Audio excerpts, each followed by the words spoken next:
Hey, what's going on, everyone? Andy Eversole here at the Banjo Earth School, and I'm getting a lot of questions about how to jam banjo with a bluegrass band. And so this is a complex topic, but we're going to try to keep it very simple here. And the main idea is, number one, is just listening. Banjo players are notorious for just playing really loud and sort of overpowering all the other instruments. So with a banjo, you have a lot of power in your hands. And so you want to sort of restrain that power for the most part until you're like really kicking into a solo or something. Because whoever's playing the lead or whoever's playing a break, or if the singer is singing, you want to just play below and behind them so that you make them sound better. So that's the whole point of jamming with other people, is playing something that makes them sound better, like keeps the rhythm going for them and really helps them to shine. And then when it's your turn to play a break, then it's your turn to shine. And that's the beauty of playing with other people and playing bluegrass music in general. So we're going to go through sort of what to do on the banjo while each of the other instruments are playing, and how to go about that. So let's start with the idea that the banjo kicks off a lot of bluegrass tunes. So to really kick these songs off for the whole band, you're going to count like 1, 2, 3.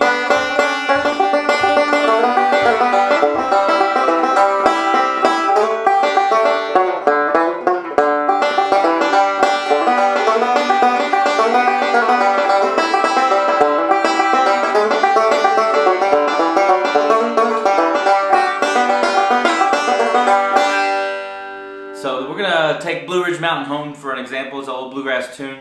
And if you're kicking the song off, you're just going to play like an opening lick and then play your banjo break. And you just learn that by learning the song and learning your break. And there's these little like opening licks in bluegrass banjo that you're going to use to kick off the song. There's like this one, right? That one, there's this one. Like it kicks off like 1, 2, 3.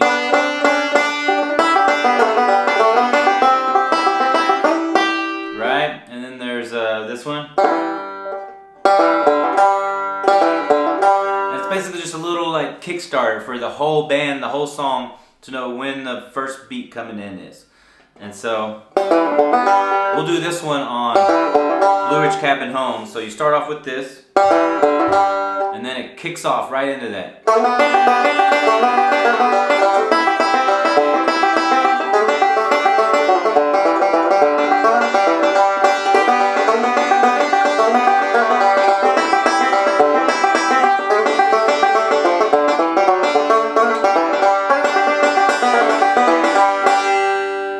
And then you kind of like, you play your break and then you do these little licks. Pull out your bag of licks until the singer really just comes in there and starts singing. And and typically in these singing songs, they're going to jump in singing right after the break. So after you played your break, they're going to start coming in singing. And when someone is singing on the banjo, you want to like play some backup for them, okay? So a lot of times you want to play quietly so that the singer can rise above the band and you can hear them most prominently. Some things you can do: you can play the melody as we just did, but much quieter. You can chop, which we'll do when the mandolin plays, but have a chopping lesson inside the school. We're basically just vamping like this. It's a well-beaten path on this old mountainside.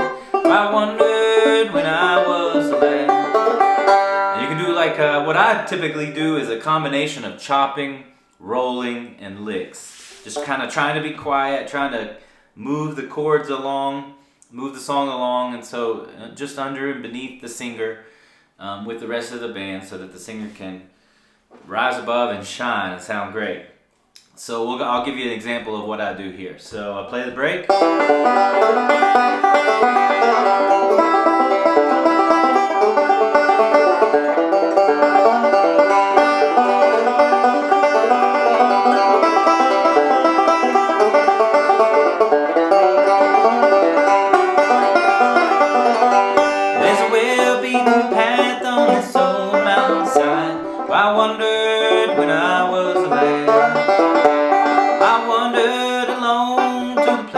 call home.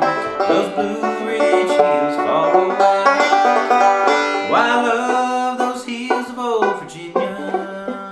Those Blue Ridge hills I did roam. When I die, I want you, baby, on the mountain, far away into my Blue Ridge mountain home. Okay, now let's say the mandolin is going to take a break now. So what we're going to do, because the mandolin chops, you know, on the rhythm most of the time, like kind of a backbeat chop. So what we're going to do is replace that for the mandolin as they take a break. So how you do that chop, you just basically hit one of the notes. You're vamping, as we've shown in the lesson in the school.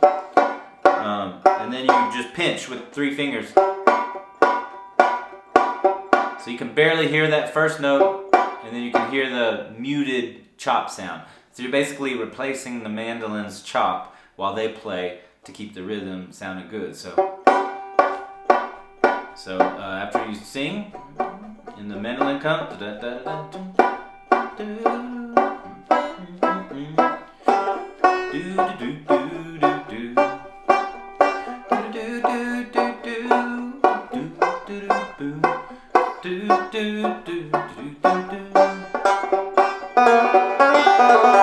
okay, now after the mandolin plays, there's going to be another verse, probably another singing verse, and then you can go back to playing some backup on the verse.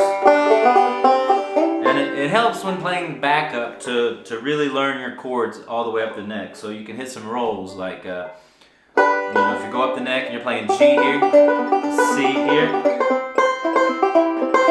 D, G,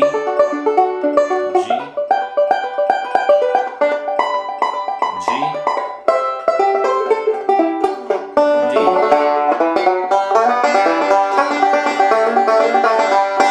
Okay, now so let's say the singer was singing there, and then what comes in is going to be the fiddle. The fiddle takes a break after that. So with fiddle, while you're playing the banjo, a lot of times what you want to do is play open rolls and just kind of roll through the chords. And it's actually pretty simple what you're doing, but it sounds so cool. If you ever hear just the banjo and fiddle play together, while the fiddle's playing the lead, the banjo will be a lot of times like playing open rolls like this.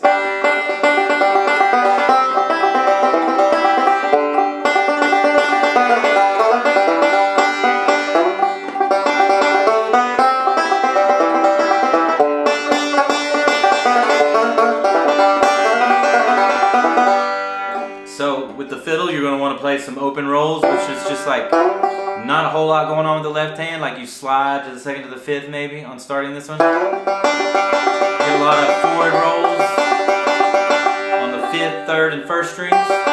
Keep those open G notes rolling. And then go to the C, D, G.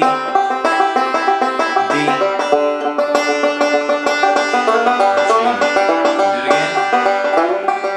You can go up the neck too.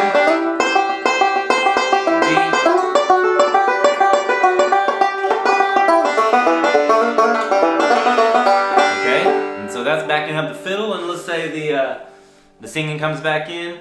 I don't remember all the verses, so we'll do the first one again. There's a well-beaten path on this old mountainside, where I wandered when I was a lad. I wandered alone to the place I call home, those Blue Ridge hills far away. Oh, I love those hills of old Virginia, those Blue Ridge hills I did roam. When I die, won't you bury me on the mountain, far away near my Blue Ridge mountain home. Alright, and let's see, what we have left now is the guitar. If a guitar takes a break, one thing you want to really pay attention to is guitars are usually the most quiet instrument in the band. So when a guitar's playing, you just keep the chords going, but be as quiet as you possibly can. Some guitar players like you to roll behind them, but you have to be so quiet with a guitar so you can hear the guitar. And some like to chop, but you want to, if you're chopping and the mandolin is chopping, you want to be sure you're not like stepping on their toes rhythmically. So just with the guitar, you got to be very careful and very, very quiet. And what I like to do is do sort of like the rolls I do behind a fiddle, but just plays much, much quieter.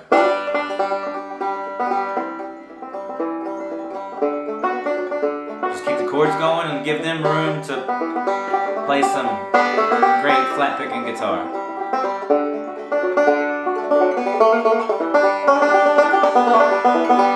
Okay, and then a dobro. Some bluegrass bands have a dobro. You want to you can be a little varied in your approach to back up on dobro. You play some up the neck. You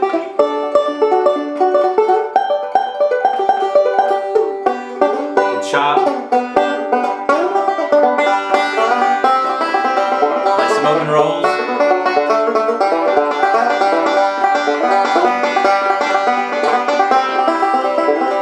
Just go through the chords, keep the chords going, and play quiet, and so that you can let the other musicians shine while they're taking breaks. And that's the real sort of message of this video and of playing with a band in general, is that the more you play bluegrass and play with other people, the more you'll see how it all works. And it's sort of like, I think of it as like a ball that gets tossed here and there amongst the band. So if the banjo kicks it off, they have the ball. So you are leading the band at that point, and so you want to practice until you get smooth, solid, rhythmic kickoffs, because you're kicking the band. And if you kick off a lackluster banjo break on a song, the song is most likely going to stay there. So you have a lot of responsibility as a banjo kickoff man or woman to get it going.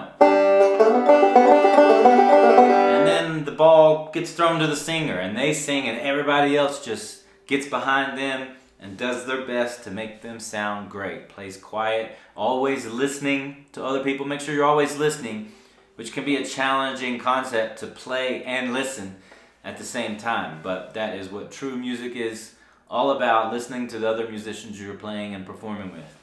And then the ball gets thrown to the mandolin player, and they're taking the lead, and everybody else is doing what they can to back it up, make it sound great. And in your case with the banjo, you want to hit the mandolin chop.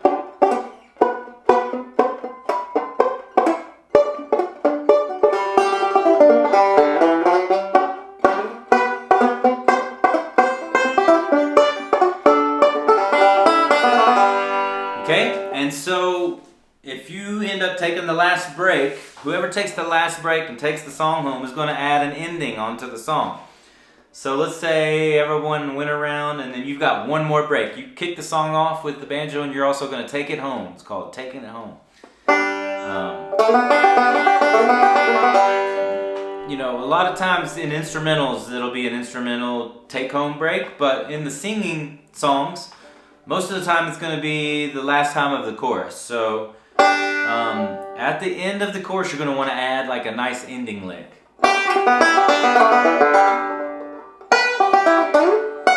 Something like that.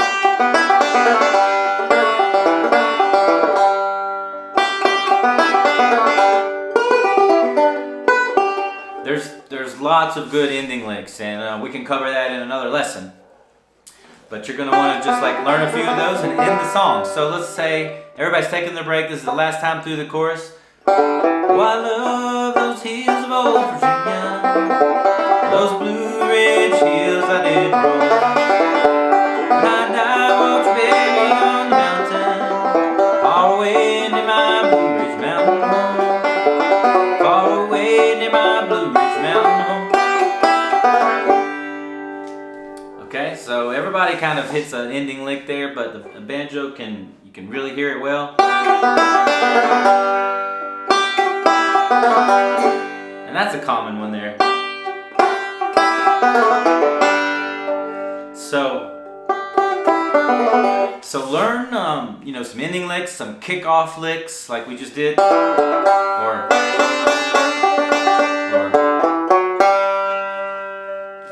learn those kickoff licks, learn the break of the song to kick the song off, listen to the band, learn kind of what techniques to use behind each instrument, mandolin, guitar, fiddle, singing, dobro, and just get comfortable with those. Listen to other musicians when you're at jams and stuff, and see how other banjo players are doing it, or other great musicians, and just start picking those things up. It's kind of like taking off the glasses and looking underneath, or pulling the curtain back behind the band and looking underneath it and seeing what's going on. And I hope this video helps you see some of the different things that are happening that might just be under the consciousness, or what is seen by the audience. So I hope this helps. Keep practicing. Get out there and jam with as many people as you can. You will get.